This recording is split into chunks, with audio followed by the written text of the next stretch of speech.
प्यारे बच्चों, आप सभी को मेरा प्यार भरा नमस्कार। आइए आज हम कोरल स्वर्णिम हिंदी व्याकरण भाग 6 का अध्ययन करते हैं। प्यारे बच्चों, आप सभी को मेरा प्यार भरा नमस्कार। आइए आज हम पाठ 12 संज्ञा के विकारी तत्व कारक का पठन पाठन करते हैं। निम्नलिखित वाक्यों को ध्यान से पढ़िए। वानरों ने राम का साथ दिया, राम ने लंकापति रावण को मारा, श्री राम ने रावण को बाण से मारा, राम ने सीता को मुक्त कराने के लिए रावण को मारा, श्री राम के धनुष से बाण छूटा, श्री राम का बाण अग्नि बाण था, बाण रावण की नाभि में जा लगा, हे बालकों धर्म की सदा विजय होती है। तो ऊपर के जितने भी वाक्य हैं उसमें आपने क्या देखा? ने, को, के लिए, से, का, में तथा हे विशेष चिन्हों का हमने प्रयोग किया है जो कि हमारे वाक्य को सार्थक रूप प्रदान करते हैं। इन्हीं चिन्हों को बच्चों हम कारक कहते हैं। संज्ञा और सर्वनाम के जिस रूप से उसका संबंध वाक्य की क्रिया अथवा अन्य शब्दों से ज्ञात हो उसे कारक कहा जाता है। कारक के बच्चों 8 भेद होते हैं। कर्ता कारक, कर्ता कारक कर्ता ने, इसकी विभक्ति चिन्ह है ने। कर्म कारक जिसकी विभक्ति चिन्ह है को। कर्ण से, के साथ या के द्वारा के लिए प्रयोग में लाया जाता है। संप्रदान कारक, संप्रदान कारक के लिए आप के लिए या को का प्रयोग करते हैं। आपादान कारक, आपादान का मतलब होता है से। आप कौन सा चिन्ह प्रयोग में लाते हैं? से। और यहां पर से होता है अलग होने के लिए।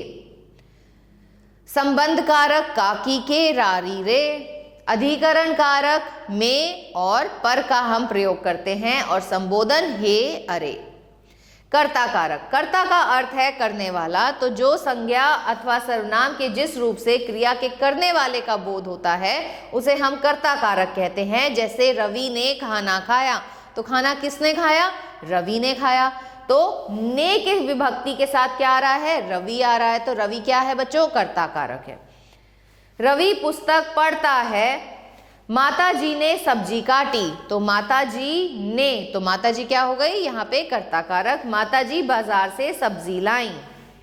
उपयुक्त वाक्य में रवि और माता जी कर्ता कारक है। कर्म कारक जिस शब्द पर क्रिया का प्रभाव या फल पड़ता है उसे कर्म कारक कहते हैं। इसका चिन्ह क्या है? इसका परसर्ग है को। यह चिन्ह कभी कर्म के साथ आता है और कभी नहीं आता। जैसे सचिन ने चोर को पीटा, हमने खाना खाया। मैंने सोनिया को बुलाया था, बिल्ली ने चूहा पकड़ लिया। तो जो काम हो रहा है उसको जो दर्शाता है वो होता है कर्म कारक। कर्ण कारक संज्ञा या सर्वनाम के जिस रूप से क्रिया के साधन या किसके द्वारा कार्य किया जा रहा है उसका ज्ञात होता है उसे हम कर्ण कारक कहते हैं। जैसे निर्बला कलम से लिखती है, तो किसके द्वारा लिख रही है? किससे काम कर रही है? कलम से कर रही है, इसलिए ये कर्ण कारक है और से इसका विभक्ति चिन्ह है। संप्रदान का अर्थ है देना, अर्थात कर्ता जिसके लिए कुछ कार्य करता है अथवा जिसे कुछ देता है उसे व्यक्त करने वाले रूप को संप्रदान कारक कहते हैं। जैसे रोगी के लिए दवा लाओ, भिखारी को रोटी दो, पिताजी बच्चों के लिए मिठाई लाए। तो के लिए और को इसके विभक्ति चिन्ह है।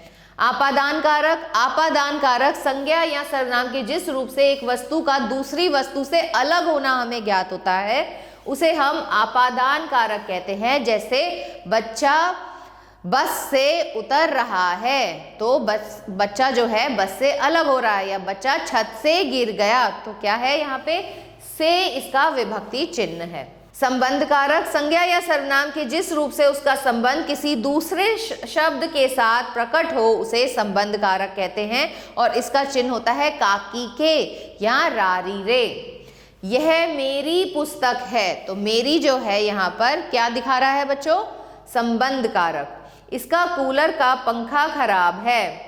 श्री राम राजा दशरथ के पुत्र थे। अधिकरण कारक शब्द के जिस रूप से क्रिया के आधार का बोध हो उसे अधिकरण कारक कहते हैं। और इसका जो चिन्ह होता है वो होता है में और पर। भंवरा फूल पर मंडरा रहा है, कमरे में टीवी रखा है। संबोधन संज्ञा के जिस रूप से किसी को पुकारा जाता है, जब हम किसी को पुकारते हैं तो जो हम कारक चिन्ह इसमें प्रयोग करते हैं उसे हम संबोधन कारक कहते हैं। जैसे कि मोहन अब घर जाओ, रवि क्या तुम्हारी माताजी घर पर हैं। तो आपने इसमें क्या किया है, संबोधन चिन्ह का प्रयोग किया है। कर्ण कारक और आपादान कारक में अंतर। कर्ण कारक बच्चों हम तब प्रयोग में लाते हैं जब हमें जिससे हम काम कर रहे हैं, मतलब जब हम किस साधन का हम उपयोग कर रहे हैं उसको दर्शाते हैं। और वहीं आपादान कारक में हम से को तब प्रयोग करते हैं जब हम किसी चीज से अलग हो रहे हैं, अलग दिखाने के लिए हम आपादान का प्रयोग करते हैं। इन दोनों कारकों में से विभक्ति का प्रयोग होता है। कर्ण कारक में इसका प्रयोग साधन या उपाय के अर्थ में होता है, जबकि आपादान कारक में अलग होना या तुलना के अर्थ में होता है। जैसे माताजी चाकू से फल काट रही हैं, हम रेल से कोलकाता गए, हम अपनी जीभ से बोलते हैं। इन वाक्यों में साधन का हमें बोध हो रहा है, इसलिए यहाँ पर कर्ण कारक लगा है। वृक्ष से पत्ते गिर रहे हैं, गंगा गंगोत्री से निकलती है, सभी आग से डरते हैं। तो यहाँ पर हमने अलग होने को दर्शाया है, इसलिए यहाँ पे आपादान कारक का प्रयोग हुआ है। आइए बच्चों इसका अभ्यास कार्य देखते हैं। निम्नलिखित वाक्यों में रंगीन छपे शब्दों के कारक बताइए। यमुना यमुनोत्री से निकलती है, तो यमुनोत्री से अलग होने की बात हो रही है, तो ये कौन सा कारक है, आपादान। घर में चोर घुस आया, तो में के लिए आप कौन सा कारक का प्रयोग करते हैं, अधिकरण। पुस्तक मेज पर रखी है, इसमें भी अधिकरण है। तुमने पेड़ से फल तोड़े हैं मतलब अलग किए हैं, तो यहाँ पर भी आपादान कारक ही आएगा। अतिथियों ने नाश्ता कर लिया है, तो अतिथियों ने के लिए क्या आएगा बच्चों, कर्ता कारक। ऐसे ही बाकी के भाग आप अपने आप से अपनी अभ्यास पुस्तिका में करेंगे। कारक संबंधित अशुद्धियां दूर करके निम्नलिखित वाक्यों को पुनः लिखिए। मेरी चप्पल कहाँ को रखी है, मेरी चप्पल कहाँ रखी है। बच्चों को कुछ फल लाओ, बच्चों के लिए कुछ फल लाओ। किस अखबार पर यह समाचार छपा है, किस अखबार में यह समाचार छपा है। चोर पकड़ लो, चोर को पकड़ लो।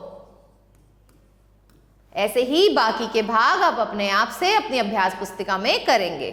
सही कथनों पर सही और गलत कथनों पर गलत का निशान लगाओ। कारक की संख्या 6 है, नहीं बच्चों इसकी 8 होती हैं। आपादान कारक का चिन्ह में है और पर है, नहीं। कर्ता कारक का विभक्ति चिन्ह ने है, बिल्कुल सही है।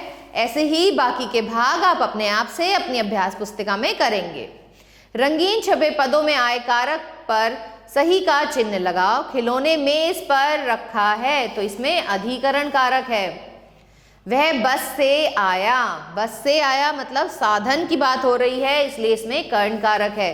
बच्चों को टॉफी दो, तो बच्चों को क्या करना है, क्या करना है, टॉफी देना है, तो ये कर्ण कारक है। बच्चों शोर मत करो, तो संबोधन कारक है। मोहन का भाई आया है, तो यहाँ पे संबंध की बात हो रही है, इसलिए संबंध कारक। सही विकल्प चुनकर वाक्य पूरा कीजिए। कारक के 8 भेद होते हैं। रोगी के लिए आप किसमें प्रयोग करेंगे, संप्रदान। बच्चा छत से गिर गया, तो इसमें कौन सा है बच्चों, अपादान।